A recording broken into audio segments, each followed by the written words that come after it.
ভাবো তো, একটা বাস মানুষে ভরা, কেউ বাড়ি ফিরছিল, কেউ স্বপ্ন নিয়ে পথে ছিল। হঠাৎ কয়েক সেকেন্ডে সব শেষ। 25শে মার্চ বিকেল, রাজবাড়ির দৌলতদিয়া ফেরিঘাট। একটি যাত্রীবাহী বাস ঢাকার দিকে যাচ্ছিল। সবকিছু একদম স্বাভাবিক ছিল।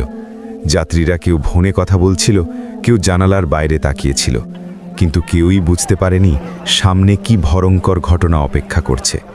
বাসটি যখন ফেরিতে উঠছিল, ঠিক সেই মুহূর্তে একটি ছোট ফেরি এসে ধাক্কা দেয়।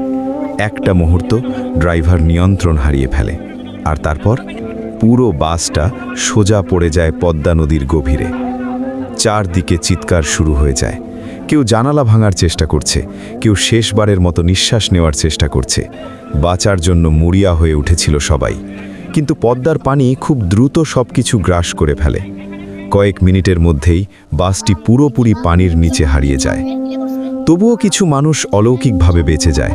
তারা কোনো মতে সাঁতরে উঠে আসে জীবনের দিকে, কিন্তু অনেকেই আর ফিরে আসেনি। পানির নিচেই থেমে যায় তাদের গল্প, তাদের স্বপ্ন, তাদের পরিবারের হাসি। খবর পেয়ে উদ্ধারকারী দল দ্রুত ঘটনাস্থলে পৌঁছে যায়। ফায়ার সার্ভিস, নৌবাহিনী, পুলিশ সবাই মিলে শুরু হয় উদ্ধার অভিযান। ঘণ্টার পর ঘণ্টা চলে সেই লড়াই।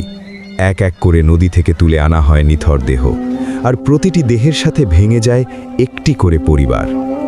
এই দুর্ঘটনা শুধু একটি খবর না, এটা অসংখ্য মানুষের চিরদিনের কান্না। আজ যারা আর আমাদের মাঝে নেই, তাদের জন্য একটি দোয়া করো, কারণ জীবন সত্যিই খুব অনিশ্চিত।